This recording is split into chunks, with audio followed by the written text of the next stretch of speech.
Greetings. All right, here's the day video for all you fine people on the internet for your Sunday, March the 2nd. Starting at the top of the board, that's how this usually works. And Yoki Haru is apparently on the block for the Buffalo Sabres. I think Yoki Haru's trade value's probably gone up a little bit. Played well at Four Nations, has had a pretty decent season for the Buffalo Sabres. We'll see what kind of return that brings. There are definitely teams that could use some more depth on the blue line, and Yoki Haru would be that. Now, the team is also taking calls on Alex Tkachuk. They would prefer to keep Alex Tkachuk. Tuck's been excellent for them. Honestly, if they're looking towards next season, I think keeping Alex Tkachuk around could be the right move.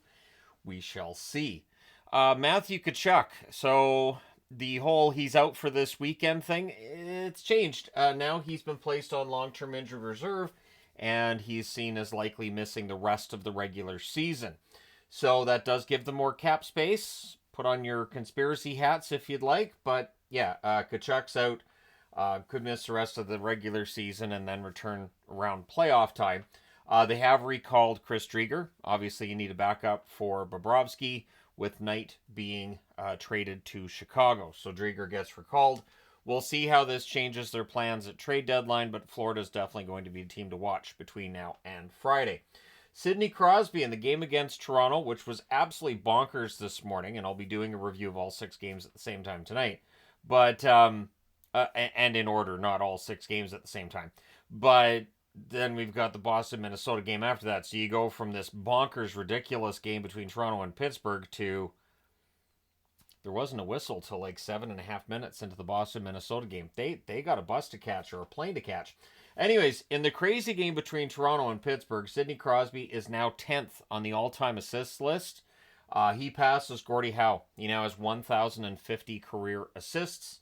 And so that's a pretty amazing run that Crosby's put together. He, of course, is looking to get to the 82 points plus mark so that he can set, I believe he's going for the all-time record of points per game in a season. So we'll see if Crosby gets there. But at any rate, he's now top 10 on the assist list. He also moved up to 18th on the all-time goal-scoring list in that game against Toronto. And what a bonkers game that was. Riley Smith for the New York Rangers. He is being held out of the lineup for the Rangers today against Nashville, as there is trade talk around Riley Smith. Not a huge surprise to see Smith's out. The Rangers are still dealing. They are still dealing. And I would not be surprised to be back here talking to you fine people on the internet about a Riley Smith trade before the day's done. Because if they're holding him out of the lineup today, there's always that chance it happens today. Brad Marchand is not playing against the Wild. It's part of the reason I think why the Boston Wild game has been kind of boring. A lot of key players out of the lineup for both teams. So Marchand being out, he's still being evaluated. We don't know how long Marchand's going to be out for Boston. A team that their playoff hopes are slim right now anyways. I know how close they are, but still, when you look at the remaining schedule, the amount of games played, and then you look at the injuries Boston has with McAvoy, with Hampus Lindholm, and now you've got Marchand out for however long. It does not paint the picture of a team that's going to rally and necessarily make the playoffs. So we'll see what this does for Marchand, who of course is a pending UFA as well, and there's been trade talk around Marchand. So whatever happens with this injury could decide whether or not he stays at the deadline, although he's been very vocal about wanting to retire as a member of the Boston Bruins.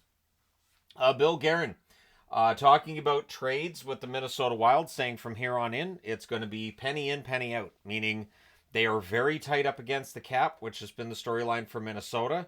It also means that they're guessing, they're believing, they're hoping that Eriksson Ek and Kaprizov will be back before the season is done. And Brodin is currently week to week. Bogosian comes back into the lineup for Minnesota today, but Brodin being week to week, it's just one hit after another with the Minnesota Wild. I'm pretty sure Brodin just came back not too long ago from injury, and now he's out again. So Minnesota's defense does get hurt without Brodin in it because he is a fantastic defenseman. Although so far today, Boston and Minnesota, there hasn't been a ton of offensive spark like what we saw with Toronto and Pittsburgh. I think we just got spoiled with the early game, and the rest of today's games are going to kind of, you've got to keep that goals average down, right? The average goals around the NHL are still below 6, barely below 6 per game, but it's below 6 per game, and we'll see if it stays there. Chris Tanev's been placed on injured reserve by the Toronto Maple Leafs, so we'll see how long he's out. I think Tanev being on the injured reserve is part of the reason why that game against Pittsburgh was so ridiculous. Not that I think one defenseman necessarily makes a huge difference, but Tanev does make a difference. And yeah, however long he's out, Toronto might have to win some games 7-4, 8-5, that kind of thing. We shall see. But yeah, hopefully Tanev's not out for that much longer. St. Louis, and the reason I'm wearing a Blues jersey, I want to talk just a little bit here about the Blues. The Blues are in an interesting position, but they could do two things at the same time here. They could sell off players without actually selling at the deadline. So they're only 1 point back of a playoff spot. Their current cap space, according to Puckpedia, is $5,384,356, give or take a couple of bucks. Shen has a $6.5 million cap hit through 2028, and Braden Shen has been rumored to be on the trading block for a while. Lots of talks about who might be coveting the player and wanting to pick him up. The interesting thing is Shen's 33 years of age. He's played 61 games for St. Louis, 12 goals, 25 assists, 37 points.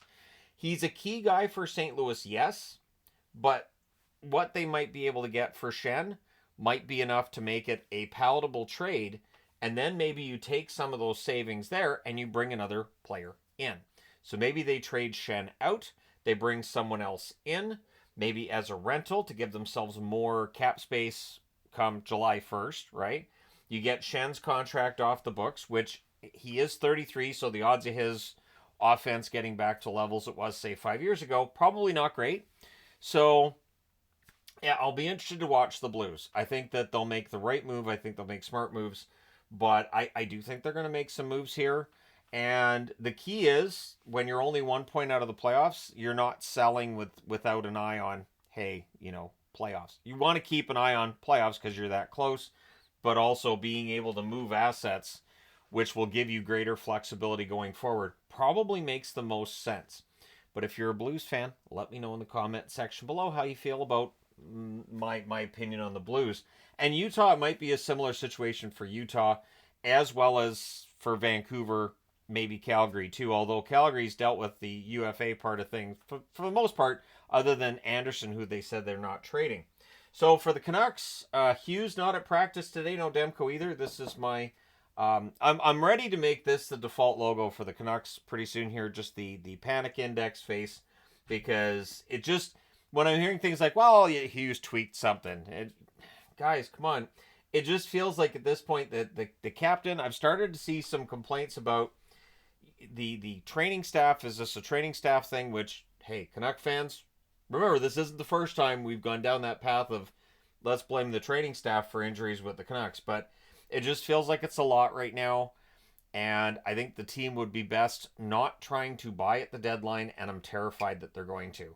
I am terrified that they're going to go at the deadline like, okay, let's buy. I'm fine with the trades they've made because they do have an eye towards the future, and I think they were good moves to make at the time. But I think buying, would be foolish, and I'm concerned. I'm mildly concerned, especially with the way that Hughes has been in and out of the lineup. I don't think he's been 100% for a while. And I do start to wonder, okay, so he's got one injury he's playing through. You can hurt yourself trying not to aggravate an injury and hurt yourself somewhere else. So see what happens there. The Montreal Canadiens are rounding things out with reporting from Pierre LeBrun in regards to the Montreal Canadiens. There it goes. Slow the brain down and the words come out correctly. So Montreal's taking calls on Jake Evans, and they have an asking price, which I haven't seen what exactly that is at this point. But apparently it's not a low asking price for Jake Evans, and the team is perfectly fine with keeping Evans past the deadline. So I like this with Kent Hughes. We've talked about this with Josh Anderson, how a couple years ago reportedly he turned down just a first-round draft pick for Anderson. But I have to say, I respect a general manager saying, here's what the asking price is, and that's that. And if that asking price isn't met, then you don't trade the asset. So I think that is the right way to go about things, even during a rebuild. And so we'll see whether or not Evans is still there past the deadline. Let me know your thoughts in the comment section below. As always, don't forget to hit like and subscribe in the event you may not have done so already. Thank you guys so much for all your support as always. I will talk to you again soon.